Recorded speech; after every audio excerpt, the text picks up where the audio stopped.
Hi everyone.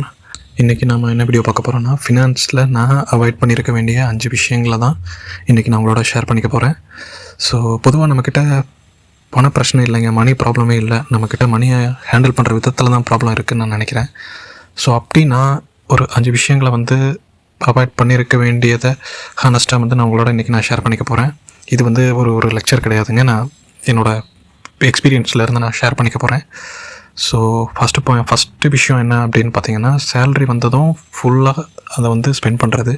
So அது ஒரு ஒரு ஒரு ஒரு ஒரு விதமான ரிலீஃப்னே சொல்லலாம். எப்படா சேல்ரி வரும், எப்படா அடுத்து என்ன பொருளை வாங்கலாம், என்ன பிளான் பண்ணியிருந்தோம் நம்ம அதை அந்த அந்த விஷயங்களெல்லாம் வாங்கலாம் அப்படின்னு நம்ம பிளான் பண்ணியிருப்போம்.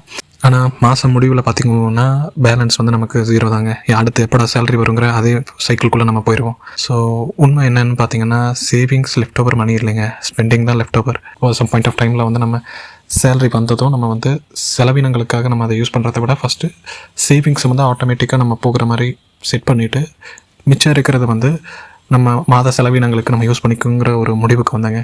2வது விஷயம் என்னென்னு பார்த்துட்டிங்கன்னா, பின்னாடி நம்ம இன்வெஸ்ட் பண்ணிக்கலாம். இப்போ நம்மக்கிட்ட டைம் இருக்குது, நம்ம யங்காக தானே இருக்கோம், நம்ம இப்போவே இன்வெஸ்ட் பண்ணி என்ன பண்ண போகிறோம், நம்ம லைஃப் என்ஜாய் பண்ணலாம். ஏன்னா ஃபினான்ஸை பொறுத்த வரைக்கும் டைமுக்கு ரொம்ப வேல்யூ இருக்குது. ஸோ ஒருத்தர் எவ்வளோ சீக்கிரமாக ஒரு 20 வயசில் இருக்கிற ஒருத்தர் இன்வெஸ்ட்மெண்ட் ஜேர்னியை ஸ்டார்ட் பண்ணுறதுக்கும் ஒரு 40 வயசில் இருக்கிறவர் இன்வெஸ்ட்மெண்ட் ஜேர்னியை ஸ்டார்ட் பண்ணுறதுக்கும் ரொம்ப பெரிய வித்தியாசம் இருக்குது. அந்த விஷயத்தில் நான் தெரிஞ்சுக்கிட்ட ஒரு விஷயம் என்ன அப்படின்னா, there is no perfect time for இன்வெஸ்டிங்க.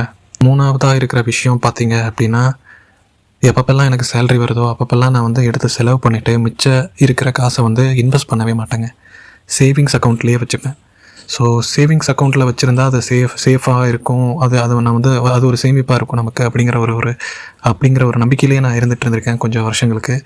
So பின்னாடிக்கு தான் எனக்கு தெரிய வந்தது, இன்ஃப்ளேஷனுங்கிற ஒரு விஷயம் இருக்குது. அது நம்ம சேமிப்பெல்லாம் சாப்பிட்றோம் அப்படிங்கிற விஷயமே எனக்கு அப்போ தான் தெரிய ஆரம்பிச்சிது. ஸோ நம்ம கிடைக்கிற சேலரியை செலவு பண்ணிவிட்டு நம்ம சேவிங்ஸை சேவிங்ஸ் அக்கௌண்ட்லேயே வச்சுருந்தோம்னா நம்ம மணி டபுள் ஆகாதுங்க. நம்ம கண்டிப்பாக வெளியில் பல இன்ஸ்ட்ருமெண்ட்ஸில் நம்ம இன்வெஸ்ட் பண்ணி ஆகணும். எக்ஸாம்பிளுக்கு கோல்டில் இன்வெஸ்ட் பண்ணலாம், சில்வரில் இன்வெஸ்ட் பண்ணலாம், இப்போ கரண்ட் மார்க்கெட் கண்டிஷனை பொறுத்து. ஸோ சிப் இருக்குது, மியூச்சுவல் ஃபண்ட் இருக்குது, கவர்மெண்ட் ஸ்கீம்ஸ் நிறையா இருக்குது. ஸோ நம்ம அதில் கூட இன்வெஸ்ட் பண்ணலாம். 4வது விஷயம் என்னென்னு பார்த்துட்டிங்கன்னா, 3வது விஷயத்தோட கண்டினியூட்டி தாங்க. ஸோ இந்த மாதிரி விஷயங்கள் நம்ம இன்வெஸ்ட் பண்ணலாம். பட் இன்வெஸ்ட் பண்ணால் அதுக்கான ரிட்டர்ன்ஸ் திரும்ப வருமா அப்படிங்கிறது அந்த ஒரு பயம் இருக்கும் எல்லாத்துக்குமே ஃபினான்ஷியலில். ஸோ எனக்கு பார்த்தீங்க அப்படின்னா, என்னை கைட் பண்ணுறதுக்கு யாரும் கிடையாதுங்க. நான் எல்லாமே நானாக தான் யூடியூப் பார்த்து வெப்சைட்டில் படித்து அப்படி ஒவ்வொரு விஷயமா தட்டி தடுமாறி தெரிஞ்சுக்கிட்டது. இன்னுமே நான் ஒரு லேர்னிங் கர்வில் தான் இருக்கேன். ஃபுல் அண்ட் ஃபுல் எனக்கும் தெரியாது. ஒரு DIY மெத்தடில் தான் நானும் ஒவ்வொரு ஃபினான்ஷியல் விஷயங்களையும் தெரிஞ்சுக்கிட்டு இருக்கேன், ப்ராக்டிக்கலாக இம்ப்ளிமெண்ட் பண்ணி. ஸோ ஆக்சுவல் ரிஸ்க் என்ன அப்படின்னா, ஃபினான்ஸ் பற்றி தெரியாமல் இருக்கிறது தான் அப்படிங்கிறத நான் ஒரு சம் பாயிண்ட் ஆஃப் டைமில் தெரிஞ்சுக்க ஆரம்பித்தேன்.